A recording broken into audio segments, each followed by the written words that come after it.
ನಮಸ್ಕಾರ. ಇಂದು ನಾವು ಒಂದು ವಿಶೇಷ ಪಯಣಕ್ಕೆ ಹೊರಡ್ತಿದ್ದೇವೆ. ಅದು ಸೋಮಾಲಿಯಾ ದೇಶಕ್ಕೆ. ಆದರೆ ಇದು ನ್ಯೂಸ್ ರಿಪೋರ್ಟ್ ಅಲ್ಲ. ಬದಲಿಗೆ ಅಲ್ಲಿಗೆ ಹೋಗಿ ಬಂದ ಒಬ್ಬ ವ್ಲಾಗರ್ ಕಣ್ಣಿನಿಂದ ಕಂಡ ಆಧುನಿಕ ಸೋಮಾಲಿಯಾದ ಕಥೆ. ಹಾಗಿದ್ರೆ ಈ ರೋಚಕ ಪಯಣವನ್ನು ಶುರು ಮಾಡೋಣ ಬನ್ನಿ. ನೋಡಿ, ಈ ವ್ಲಾಗರ್ ಹೇಳಿದ ಈ ಒಂದು ಮಾತಿದೆಯಲ್ಲ, ಇದು ಇಡೀ ಸೋಮಾಲಿಯಾದ ಚಿತ್ರಣವನ್ನ ನಮ್ಮ ಕಣ್ಮುಂದೆ ತಂದ್ನಿಲ್ಸ್ಬಿಡುತ್ತೆ. ಅಂದ್ರೆ ಅಲ್ಲಿನ ಜೀವನ ಎಷ್ಟು ಕಠೋರವಾಗಿದೆ ಅನ್ನೋದಕ್ಕೆ ಈ ಒಂದು ವಾಕ್ಯವೇ ಸಾಕ್ಷಿ. ಸರಿ, ನಮ್ಮ ಪಯಣ ಶುರುವಾಗೋದೇ ಸೊಮಾಲಿಯಾದ ರಾಜಧಾನಿ ಮೊಗಾದಿಶುವಿನಿಂದ. ಅಲ್ಲಿ ಕಾಲಿಟ್ಟ ತಕ್ಷಣ ಆ ಪ್ರವಾಸಿಗನಿಗೆ ಸ್ವಾಗತ ಸಿಕ್ಕಿದ್ದು ಹೇಗೆ, ಅಲ್ಲಿನ ವಾತಾವರಣ ಹೇಗಿತ್ತು ನೋಡೋಣ ಬನ್ನಿ. ಏರ್ಪೋರ್ಟ್ನಲ್ಲೇ ಮೊದಲ ಶಾಕ್ ಆದಿತ್ತು. ಪಾಸ್ಪೋರ್ಟ್ ಮೇಲಿದ್ದ ಸೊಮಾಲಿಲ್ಯಾಂಡ್ ವೀಸಾ ಸ್ಟಿಕ್ಕರ್ ನೋಡಿದ ಅಧಿಕಾರಿಗೆ ಸಿಕ್ಕಾಪಟ್ಟೆ ಕೋಪ ಬಂತು. ತಕ್ಷಣ ಅದರ ಮೇಲೆ ರಿಪಬ್ಲಿಕ್ ಆಫ್ ಸೊಮಾಲಿಯಾ ಅಂತ ಇನ್ನೊಂದು ಸ್ಟಿಕ್ಕರ್ ಅಂಟಿಸಿಬಿಟ್ರು. ಯಾಕಂದ್ರೆ ಸೊಮಾಲಿಲ್ಯಾಂಡ್ ತನ್ನನ್ನು ತಾನು ಸ್ವತಂತ್ರ ದೇಶ ಅಂತ ಹೇಳ್ಕೊಳ್ಳುತ್ತೆ. ಆದ್ರೆ ಸೊಮಾಲಿಯಾ ಸರ್ಕಾರ ಇದನ್ನ ಒಪ್ಪೋದಿಲ್ಲ. ಆ ಕೋಪ, ಆಂತರಿಕ ಸಂಘರ್ಷ ಎಲ್ಲವೂ ಆ ಒಂದು ಸ್ಟಿಕ್ಕರ್ನಲ್ಲಿ ವ್ಯಕ್ತವಾಯಿತು. ಮೊಗಾದಿಶು ನಗರದೊಳಗೋಡಾಡೋದಂದ್ರೆ ಸುಮ್ಮನೆ ಅಲ್ಲ.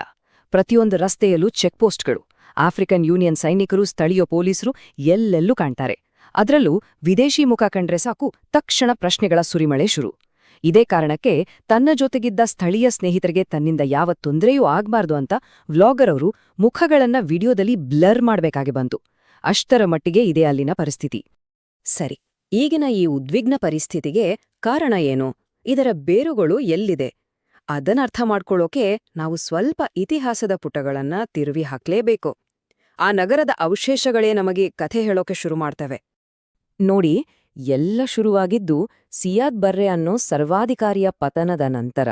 1991ರಲ್ಲಿ ಅವನ ಸರ್ಕಾರ ಬಿದ್ದೋದಾಗ ದೇಶವನ್ನು ಯಾರು ಮುನ್ನಡೆಸಬೇಕು ಅನ್ನೋ ಪ್ರಶ್ನೆಗೆ ಉತ್ತರ ಸಿಗ್ಲಿಲ್ಲ. ಅಧಿಕಾರಕ್ಕಾಗಿ ಬೇರೆ ಬೇರೆ ಗುಂಪುಗಳ ನಡುವೆ ಭೀಕರ ಅಂತರ್ಯುದ್ಧವೇ ನಡೆದೋಯ್ತು. ಆ ಗೊಂದಲದ ಲಾಭ ಪಡೆದು ಅಲ್ ಶಬಾಬ್ನಂತಹ ಭಯೋತ್ಪಾದಕ ಸಂಘಟನೆಗಳು ಹುಟ್ಕೊಂಡ್ವು. ಇದು ಪರಿಸ್ಥಿತಿಯನ್ನ ಇನ್ನಷ್ಟು ಹದಗೆಡಿಸಿತು. ಈ ಚಿತ್ರಣ ಇದೆಯಲ್ಲ, ನಿಜಕ್ಕೂ ಮನಸ್ಸಿಗೆ ನೋವು ಕೊಡುತ್ತೆ. ಒಂದು ಕಾಲದಲ್ಲಿ ಇದೇ ಜಾಗ ಯುರೋಪಿಯನ್ ಪ್ರವಾಸಿಗರಿಂದ ತುಂಬಿ ಹೋಗಿತ್ತು. ಐಷಾರಾಮಿ ಹೋಟೆಲ್ಗಳಿದ್ವು, ಪಾರ್ಟಿಗಳ್ ನಡೀತುದು. ಆದ್ರೆ ಇವತ್ತು ಅದೇ ಜಾಗ ಬಾಂಬ್ ದಾಳಿಗೆ ಸಿಲುಕಿ ಒಂದು ಸ್ಮಶಾನದ ಹಾಗೆ ಕಾಣಿಸ್ತೆ. ಒಂದು ದೇಶದ ಹಿಂಸಾತ್ಮಕ ಬದಲಾವಣೆಗೆ ಇದಕ್ಕಿಂತ ದೊಡ್ಡ ಉದಾಹರಣೆ ಬೇಕಿಲ್ಲ.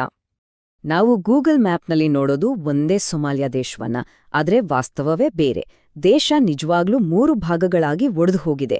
ಸೊಮಾಲಿಲ್ಯಾಂಡ್, ಪುಂಟ್ಲ್ಯಾಂಡ್ ಅನ್ನೋ ಪ್ರದೇಶಗಳು ತಮ್ಮದೇ ಆಡಳಿತ ನಡೆಸ್ತಿವೆ. ಇನ್ನುಳಿದ ಸೊಮಾಲಿಯಾದಲ್ಲೂ ಸರ್ಕಾರದ ಹಿಡಿತ ಇರೋದು ತುಂಬಾನೇ ಸಣ್ಣ ಜಾಗದಲ್ಲಿ ಮಾತ್ರ. ಬಹುತೇಕ ಭಾಗ ಉಗ್ರರ ಹಿಡಿತದಲ್ಲಿದೆ. ಇಷ್ಟೆಲ್ಲಾ ಸಮಸ್ಯೆ, ಗೊಂದಲ, ಭಯದ ನಡುವೆ ಅಲ್ಲಿನ ಸಾಮಾನ್ಯ ಜನರ ಜೀವನ ಹೇಗಿರುತ್ತೆ? ಅವರು ತಮ್ಮ ದೈನಂದಿನ ಬದುಕನ್ನ ಹೇಗೆ ನಡೆಸ್ತಾರೆ? ಬನ್ನಿ ಈಗ ಆ ಕಡೆ ಗಮನ ಹರಿಸೋಣ. ಯಾಕಂದ್ರೆ ಅಲ್ಲಿನ ಜನರ ಚೈತನ್ಯ ನಿಜಕ್ಕೂ ಆಶ್ಚರ್ಯ ಹುಟ್ಟಿಸುತ್ತೆ.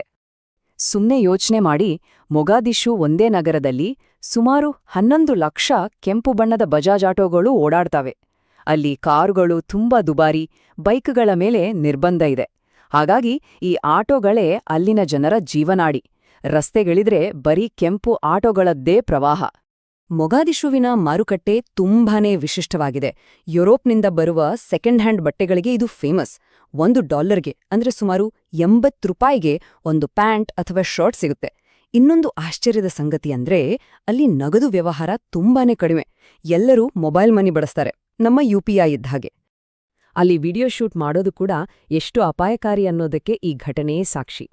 ವಿಡಿಯೋ ಮಾಡ್ತಿದ್ದಾಗ ಕೆಲವರು ಬಂದು ಅದನ್ನ ಡಿಲೀಟ್ ಮಾಡೋ ಅಂತ ಒತ್ತಾಯ ಮಾಡಿದ್ರು. ಅದೃಷ್ಟವಶಾತ್ ಆ ವ್ಲಾಗರ್ ಅದಾಗ್ಲೇ ಫೈಲ್ಗಳನ್ನ ಬೇರೆಡೆ ಸೇವ್ ಮಾಡಿದ್ದ. ಅಲ್ಲಿನ ವಾಸ್ತವನ ಜಗತ್ತಿಗೆ ತೋರ್ಸೋಕೆ ಎಷ್ಟು ಕಷ್ಟಪಡಬೇಕು ಅನ್ನೋದು ಇದರಿಂದ ಗೊತ್ತಾಗುತ್ತೆ. ಸರಿ, ಈಗ ಬರೋಣ ಈ ಪಯಣದ ಅತ್ಯಂತ ರೋಚಕ ಮತ್ತು ವಿಶಿಷ್ಟವಾದ ಭಾಗಕ್ಕೆ.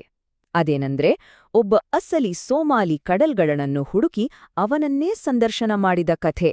ಕುತೂಹಲ ಹೆಚ್ಚಾಯ್ತಲ್ವೇ? ನೋಡಿ, ಸೋಮಾಲಿಯಾ ದೇಶಕ್ಕೆ ಆಫ್ರಿಕಾದಲ್ಲೇ ಅತಿ ಉದ್ದದ ಕಡಲ ತೀರ ಇದೆ. ಇದೊಂದು ರೀತಿ ವರದಾನ. ಆದ್ರೆ ದೇಶದ ಆರ್ಥಿಕ ಪರಿಸ್ಥಿತಿ ಹದಗೆಟ್ಟಾಗ, ಸರ್ಕಾರ ಇಲ್ಲದಂತಾದಾಗ ಇದೇ ವರದಾನವನ್ನು ಅಲ್ಲಿನ ಜನ ಶಾಪವನ್ನಾಗಿ, ಒಂದು ಅಸ್ತ್ರವನ್ನಾಗಿ ಬದಲಾಯಿಸಿಕೊಂಡ್ರು. ಕಡಲ್ಗಳ್ಳತನ ಹುಟ್ಟಿಕೊಂಡಿದ್ದೇ ಹೀಗೆ. ಸಮುದ್ರವೇ ಜೀವನವಾಗಿದ್ದ ಮೀನುಗಾರರಿಗೆ ಬಡತನ ಕಾಡ್ದಾಗ ಅವರು ತಮ್ಮ ಕೌಶಲ್ಯವನ್ನೇ ಬೇರೆ ದಾರಿಗೆ ಬಳಸ್ಕೊಂಡ್ರು. ದೊಡ್ಡ ದೊಡ್ಡ ಸರಕು ಹಡಗುಗಳನ್ನ ಹೈಜಾಕ್ ಮಾಡಿ ಹಣಕ್ಕಾಗಿ ಬೇಡಿಕೆ ಇಡೋಕೆ ಶುರು ಮಾಡಿದ್ರು. ನೋಡುತ್ತಿದ್ದಂತೆ ಇದೊಂದು $1 ಮಿಲಿಯನ್ ವ್ಯವಹಾರವಾಗಿ ಬೆಳೆದುಗಡ್ತು. ಮಾಜಿ ಕಡಲ್ಗಳ್ಳನೇ ವಿವರಿಸಿದಂತೆ ಅವರ ಹೈಜಾಕಿಂಗ್ ಪ್ರಾಸೆಸ್ ಹೀಗಿರುತ್ತಿತ್ತು. ಮೊದಲು ಒಂದು ದೊಡ್ಡ ಹಡಗನ್ನ ಟಾರ್ಗೆಟ್ ಮಾಡೋದು, ಆಮೇಲೆ ಚಿಕ್ಕ ಚಿಕ್ಕ ಸ್ಪೀಡ್ ಬೋಟ್ಗಳಲ್ಲಿ ಗನ್, ಬಾಂಬ್ ಎಲ್ಲ ತಗೊಂಡ್ಹೋಗಿ ಹಡಗನ್ನು ಸುತ್ತುವರಿಯೋದು. ಹಡಗನ್ನು ಹತ್ತಿ ಸಿಬ್ಬಂದಿಯನ್ನ ಒತ್ತೆಯಾಳಾಗಿಟ್ಕೊಂಡು ಕೊನೆಗೆ ಹಡಗಿನ ಕಂಪನಿಗೆ ಕಾಲ್ ಮಾಡಿ ಕೋಟಿಗಟ್ಲೆ ಹಣಕ್ಕೆ ಬೇಡಿಕೆ ಇಡೋದು. ಒಬ್ಬಬ್ಬ, ಸುಮ್ನೆ ಯೋಚ್ನೆ ಮಾಡಿ, ಒಂದೇ ಒಂದು ಹಡಗಿಗೆ ಅವರು ಕೇಳುತ್ತಿದ್ದ ಹಣ ಸುಮಾರು $1 ಮಿಲಿಯನ್. ಅಂದ್ರೆ ನಮ್ಮ ಭಾರತದ ರೂಪಾಯಿಗಳಲ್ಲಿ ಸುಮಾರು 8 ಕೋಟಿ ರೂಪಾಯಿ. ಇಷ್ಟು ದೊಡ್ಡ ಮೊತ್ತದ ಹಣವೇ ಈ ಕಡಲ್ಗಳ್ಳತನ ಒಂದು ದೊಡ್ಡ ಇಂಡಸ್ಟ್ರಿಯಾಗಿ ಬೆಳೆಯೋಕೆ ಕಾರಣವಾಯಿತು. ಈ ಮಾತುಗಳನ್ನ ಹೇಳಿದ್ದು ಮಸಾಕಾ ಅನ್ನೋ ಮಾಜಿ ಕಡಲ್ಗಳ್ಳ. ನಾವು 10 ಜನ, 10 ಗನ್ನುಗಳು, ಜೊತೆಗೆ ಹೆಗಲ ಮೇಲಿಟ್ಟು ಹೊಡೆಯೋ ಬಾಂಬ್ಗಳನ್ನ ತಗೊಂಡ್ ಹೋಗ್ತಿದ್ವಿ ಅಂತ ಆತನೇ ಹೇಳಿದಾನೆ. ಅಂದ್ರೆ ಅವರ ಹತ್ತಿರ ಇದ್ದ ಶಸ್ತ್ರಾಸ್ತ್ರಗಳು ಎಷ್ಟೊಂದು ಅಪಾಯಕಾರಿಯಾಗಿದ್ದವು ಅಂತ ಊಹಿಸ್ಬೋದು. ಆದ್ರೆ ಈ ಇಂಟರ್ವ್ಯೂ ಸಾಧ್ಯವಾಗಿದ್ದರ ಹಿಂದೆ ಒಂದು ಸಖತ್ ಟ್ವಿಸ್ಟ್ ಇದೆ.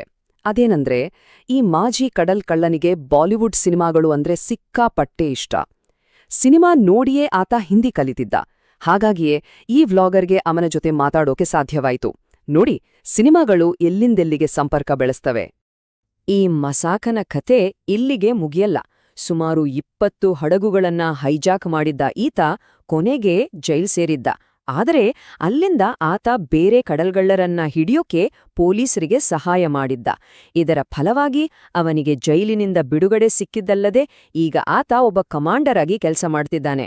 ಒಬ್ಬ ಕುಖ್ಯಾತ ಅಪರಾಧಿಯಿಂದ ಅಧಿಕಾರಿಯಾಗಿ ಬದಲಾದ ಈ ಕಥೆ ನಿಜಕ್ಕೂ ವಿಚಿತ್ರವಾಗಿದೆ. ಹಾಗಾದ್ರೆ ಈ ಇಡೀ ಪಯಣದಿಂದ ನಾವು ಏನು ಅರ್ಥ ಮಾಡ್ಕೊಳ್ಬಹುದು? ಸೊಮಾಲಿಯಾ ಅನ್ನೋದು ನಿಜಕ್ಕೂ ವಿರೋಧಾಭಾಸಗಳಿಂದ ತುಂಬಿರುವ ಒಂದು ದೇಶ. ಅಲ್ಲಿ ಸ್ಥಿತಿಸ್ಥಾಪಕತ್ವವೂ ಇದೆ, ಅನಿಶ್ಚಿತತೆಯೂ ಇದೆ.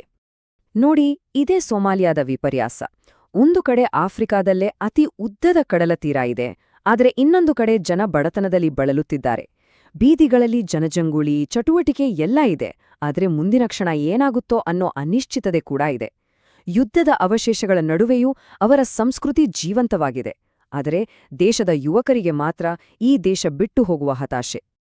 ಹಾಗಾಗಿ ಕೊನೆಯದಾಗಿ ಉಳಿಯುವ ಪ್ರಶ್ನೆ ಇದು: ಯುದ್ಧದಿಂದ ಗಾಯಗೊಂಡ ಒಂದು ತಲೆಮಾರು ಇಲ್ಲಿದೆ, ಆದರೆ ಅಷ್ಟೇ ಬಲವಾಗಿ ಬದುಕುವ ಛಲವನ್ನೂ ಅವರು ತೋರಿಸ್ತಿದ್ದಾರೆ.